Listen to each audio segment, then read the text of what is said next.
హరి ఓం శ్రీ మహాగణాధిపతయే నమ. మనోజపం మార్తతుల్యవేగం జితేంద్రియం బుద్ధిమతాం వరిష్టం వాతాత్మజం వానరయూధముఖ్యం శ్రీరామదూతం శిరసా నమామి. పూజంతం రామ రామేతి మధురం మధురాక్షరం ఆహ్య కవితాశాఖాం వందే వాల్మీకికోకిలం. యత్ర యత్ర రఘునాథకీర్తనం తత్ర తత్ర కృతమస్తకాంజలిం బాష్పవారి పరిపూర్ణలోచనం మారుతీ నమః రాక్షసాంతకం. నమోస్తు రామాయ సలక్షణాయ దేవ్యై చ తస్యై జనకాత్మజాయై. నమోస్తు రుద్రేంద్రియమానిలేభ్యో నమోస్తు చంద్రార్క మరుద్గణేభ్యః. ప్రియ భగవద్బంధువులారా, సుందరకాండ ఇంతవరకు మనం 29వ సర్గ వరకు తెలుసుకున్నాం. మరల 30వ సర్గను ప్రారంభించుతున్నాం. సీతను ఊరడింప హనుమంతుడు సంకల్పించడం. సీతను ఊరడింప హనుమంతుడు సంకల్పించడం 30వ సర్గ సుందరకాండ. హనుమానపి విక్రాంతః సర్వం శుశ్రావతత్వతః సీతాయా స్త్రీజటాయాశ్చ రాక్షసీనాంచ తజ్జనం. హనుమానపి విక్రాంతః సర్వం శుశ్రావతత్వతః సీతాయా స్త్రీజటాయాశ్చ రాక్షసీనాంచ తజ్జనం. అశోక వృక్షం మీద తనను మరుగుపరుచుకుని కూర్చున్న పరాక్రమవంతుడైన హనుమంతుడు రాక్షసంగదల బెదిరింపులను, సీతాదేవి ప్రత్యుత్తరాన్ని, త్రిజట స్వప్న ఉదంతాన్ని యావత్తు యథాతథంగా ఆలకించాడు. తదనంతరం దేవేంద్రుని నందనవనంలోని దేవతా స్త్రీల అశోకవనంలో వాసిస్తున్న సీతాదేవిని పరికిస్తూ పరివిధాలైన ఆలోచనలో హనుమంతుడు మునిగిపోయాడు. ఏ సీతాదేవి నిమిత్తం లక్షలాది వానరులు అన్ని దిక్కులందు వెతుకుతున్నారో ఆమెను నేను చూడగలిగాను.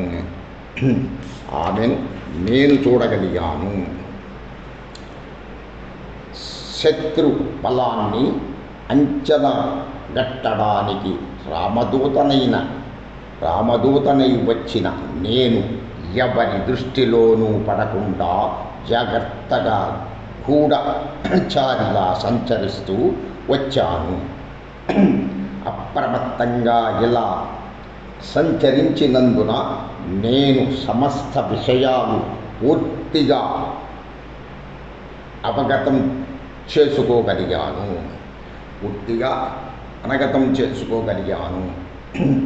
రాక్షసుల శక్తి సామర్థ్య విశేషాలను, ఈ లంకానగర అనుపానులను, రాక్షసాది పతి అయిన రావణుని ప్రభావాన్ని, అతడి వైఖరిని తెలుసుకున్నాను. సమస్త జీవుల పట్ల కరుణ గలవాడు, అమేయ బల పరాక్రమాలు గలవాడు అయినటువంటి తన భర్త అయిన రాముని దర్శనానికై ఆరాటపడుతున్న ఈ సీతాదేవిని ముందుగా ఊరడించడం యుక్తం. పున్నమి చంద్రుని పోలిన వదనం గల ఈ సీత గతంలో ఎన్నడూ ఇంతటి దుఃఖాన్ని అనుభవించలేదు. దుఃఖాలతో పొంగిపోతున్న ఈమె క్లేశాలకు అంతమే లేనట్లున్నది. అటువంటి పరిస్థితిలో ఉన్న ఈమెను నేను ఊరడిస్తాను. అంతులేని శోకం కారణంగా దురవస్థలో ఉన్న ఈ సీతాదేవిని ఊరడించకుండానే నేను తిరిగి వెళ్ళిపోవడం తప్పక పొరపాటు అవడమే కాక అలా చేయడం ప్రమాదానికి దారితీయవచ్చు. ఈమె దుఃఖాన్ని శమింపజేయకుండా నేను వెంటనే తిరిగి వెళ్ళిపోతే రాజపుత్రి కీర్తిశాలిని అయిన ఈ సీతాదేవి తనకు రక్షణోపాయం ఏది కానరాక ప్రాణత్యాగానికి తప్పక పాల్పడవచ్చు. పూర్ణచంద్రుని పోలిన ఆహ్లాదకరమైన ముఖారవిందం గలవాడు, శక్తివంతమైన బాహువులు గలవాడు అయిన ఆ రాముడు సీతను చూడాలని తహతహలాడుతున్నాడు. అటువంటి స్థితిలో ఉన్న రామునికి కూడా ఉపశమనం కలిగించడం నా కర్తవ్యం. ఈ రాక్షసి మూక సమక్షంలో ఈమెతో మాట్లాడడం కుదిరే పని కాదు. ఈ పని చేయడం ఎలా గొప్ప క్లిష్ట పరిస్థితి ఎదురయ్యిందే ఈ పని చేయడం ఎలా గొప్ప క్లిష్ట పరిస్థితి ఎదురయ్యిందే ఇంకా మిగిలి ఉన్న రాత్రి గడిచేలోపు, అంటే తెల్లవారేలోగా ఏదో విధంగా మాట్లాడి ఆమెను నేను ఓదార్చకపోతే ఆమె ప్రాణత్యాగం చేయడం తథ్యం. అందులో ఎలాంటి సందేహము లేదు. కనుక ఈమెను ఊరడించడమే మంచిది. సీతాదేవితో ముఖాముఖి మాట్లాడకుండానే నేను తిరిగి వెళ్ళిపోతే అక్కడ రాముడు సీత నాతో ఏం చెప్పమన్నది అని ప్రశ్నిస్తే ఆ స్వామికి నేను ఏం బదులివ్వగలను? సీతాదేవి నుండి ఎటువంటి సందేశాన్ని తీసుకోకుండా త్వరపడి నేను తిరిగి వెళ్ళిపోతే రాముడు ఆగ్రహించి తీక్షణమైన తన చూపులతో నన్ను దహించి వెయ్యడా? తీక్షణమైన తన చూపులతో నన్ను దహించి వెయ్యడా? నేను సీతాదేవిని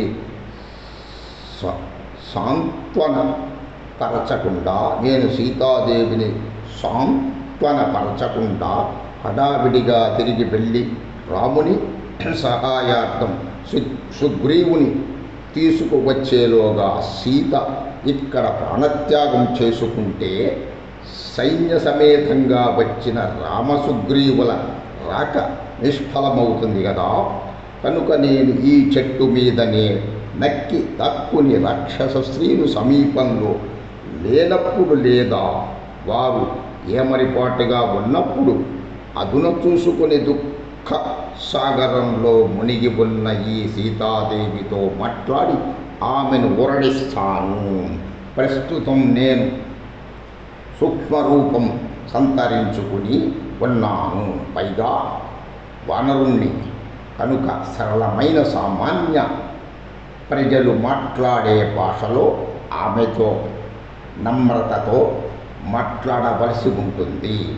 నేను ద్విజులు మాట్లాడే సంస్కృత భాషలో మాట్లాడితే ఒక వానరుడు ఇంతటి చక్కని సంస్కృత భాషలో మాట్లాడడం సాధ్యమా అనే సందేహం ఆమెకు రావచ్చు.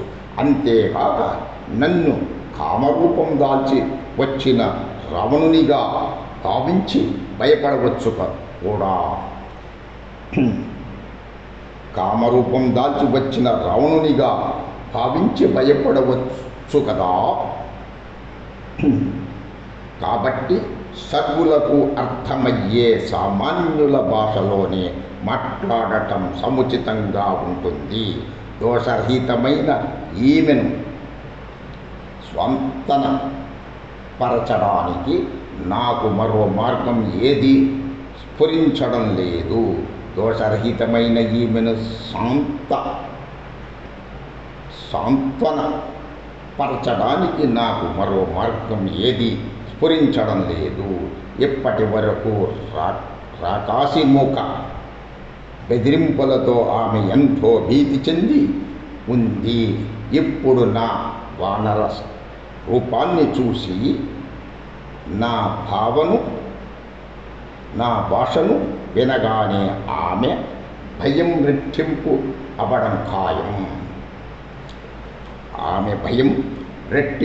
అవడం ఖాయం. అటువంటి పరిస్థితుల్లో నిర్మలమైన మనస్సు గల విశాలమైన కన్నులు గల ఈ సీతాదేవి ఇప్పటికే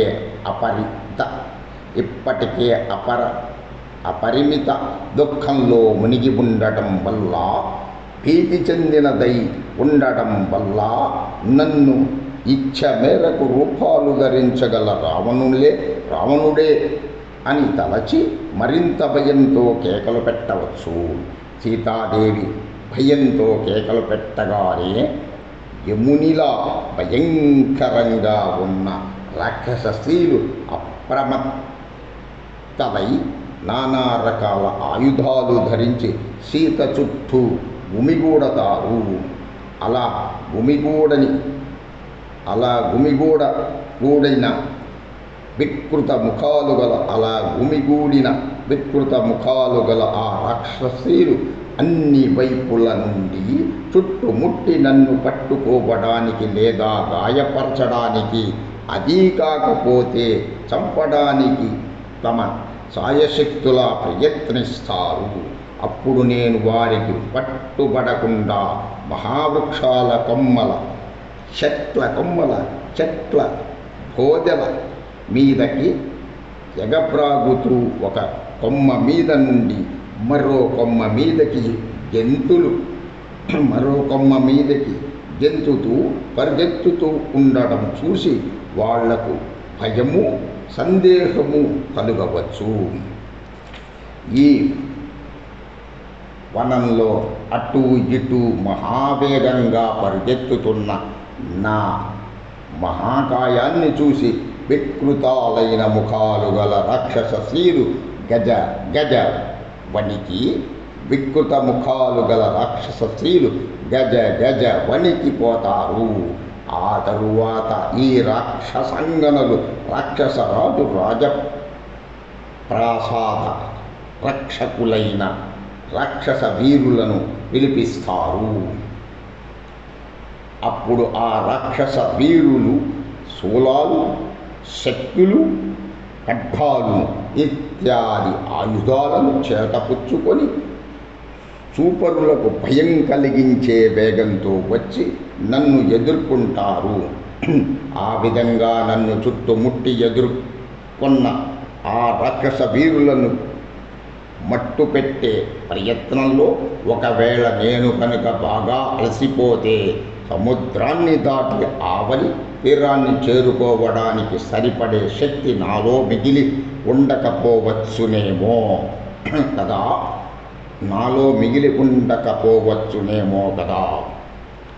ఆ రాక్షస వీరులలో అమిత సాహసవంతులైన కొందరు పైకి ఎగిరి మూకమ్ముడిగా మీదపడి నన్ను బంధించవచ్చు. అటువంటి పరిస్థితే దాపురిస్తే సీతాదేవికి రాముని సందేశాన్ని అందించలేకపోయిన వాణ్ణి అవుతాను. లేదా హింసించడమే వ్యాపకంగా పెట్టుకున్న ఈ రాక్షసులు సీతాదేవిని అంతమందించవచ్చు. అలా జరిగే పక్షంలో రామసుగ్రీవుల లక్ష్యం నిష్ఫలమవుతోంది. జానకీదేవిని బందీగా ఉంచిన ఈ చోటు ఎవరూ కనుగొనలేని రహస్య స్థలం. జానకీదేవిని బందీగా ఉంచిన ఈ చోటు ఎవరూ కనుగొనలేని రహస్య స్థలం. ఇక్కడికి చేరుకునే మార్గాలు లేవు. పైగా ఈ స్థలం సముద్రంచే ఆవరించబడింది. అనేక మంది రాక్షసులు అహర్నిశలు ఆమెను అప్రమత్తంగా కాపలా కాస్తున్నారు. రాక్షసులతో జరిగే యుద్ధంలో నేను వారికి పట్టుబడవచ్చు, లేదా నేను మరణించవచ్చు. అలా జరిగే పక్షంలో సీతాన్వేషణ కార్యంలో రామునికి సహాయపడగల మరో వ్యక్తి ఎవరు ఎంత ఆలోచించినా నాకు కనిపించడం లేదు. యుద్ధంలో నేను మరణించడమే సంభవిస్తే 100 యోజనాల విస్తీర్ణం గల ఈ మహాసముద్రాన్ని లంఘించగల వానర వీరుడు మత్సుకి ఎవ్వడు ఎంత యోచించినా నాకు కనిపించడం లేదు. వేలాది రాక్షస వీరులున్న సైన్యాన్ని ఒక్కన్నే ధ్వంసం చేయగల శక్తి సామర్థ్యాలు నాకు ఉన్న మాట నిజమే. కానీ ఆ ఘోర సంగ్రామానంతరం మహాసముద్రపు ఆవలి ఒడ్డుకు గడువు ముగిసేలోపుగా చేరడానికి తగినంత శక్తి నాలో మిగిలి ఉంటుందో లేదో. యుద్ధంలో జయాపజయాలు అనిశ్చితాలు. అవి ఎవరిని వరిస్తాయో ఖచ్చితంగా చెప్పలేము. సంశయాత్మకమైన కార్యంలో దిగడం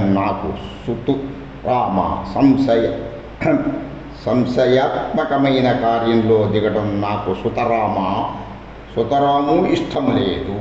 వివేకవంతుడు ఎవ్వడు అనాలోచితంగా సంశయాత్మకమైన పనికి ఉపక్రమిస్తాడా? నేను సీతాదేవితో ముఖాముఖి మాట్లాడకుండా తిరిగి వెళ్ళిపోతే ఆమె ప్రాణత్యాగానికి పాల్పడవచ్చు. కానీ ఆమెను నేను కలుసుకొని మాట్లాడితే పైన చెప్పిన ప్రమాదభరితమైన పరిస్థితి తలెత్తవచ్చు. 100కి 100 పాళ్ళు నెరవేరే పనులు కూడా వివేకహీనుడైన దూతచే దేశకాలకు ప్రతికూలంగా పరిణమించడం వల్ల సూర్యోదయంచే చీకట్లు పటాపంచలయ్యే తీరులో నిష్ఫలాన్ని చవిచూస్తాయి.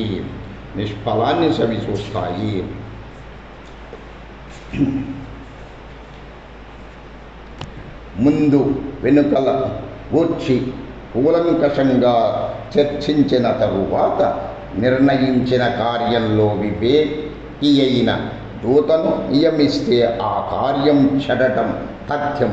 ఎందుకంటే పండితులమని విర్రవీగే ఈ కోవకు చెందిన దూతలు స్వామి కార్యాన్ని వమ్ము చేస్తారు. రామకార్యం చెడకుండా ఉండాలంటే ఇప్పుడు నేను ఏ తీరులో వ్యవహరించాలి, ఏ రకంగా ప్రయత్నిస్తే బుద్ధిహీనత ప్రాబల్యం వహించకుండా ఉంటుంది, నా సముద్ర లంఘనం వ్యర్థం కారాదు అంటే తక్షణం నేను ఏం చెయ్యాలి, ఏ ఉపాయం ద్వారా నా మాటలు విని సీతాదేవిని భయపడకుండేట్లు చేయాలి. వివేకవంతుడైన హనుమంతుడు నానా రీతుల్లో ఆలోచించి చివరకు ఒక సంతృప్తికరమైన నిర్ణయానికి వచ్చారు. ఇప్పుడు సీతాదేవి మనస్సు రాముని యందే పూర్తిగా లగ్నమై ఉంది కనుక ఎటువంటి క్లిష్టమైన కార్యాన్నైనా అవలీలగా నెరవేర్చగల సమర్థుడు. సీతాదేవికి ఆరోప్రాణం అయిన రాముని గుణకీర్తనం ముందుగా చేస్తే ఆమె ఎలాంటి గందరగోళానికి భయానికి లోను కాదు.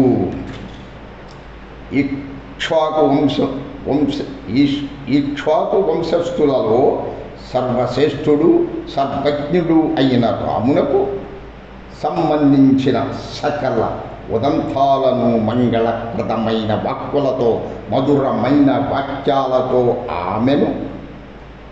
ఆమెకు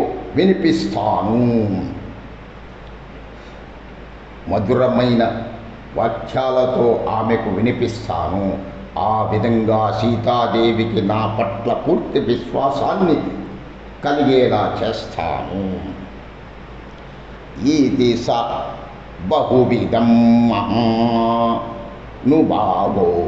జగతిపతే ప్రమథామవేక్షమాణః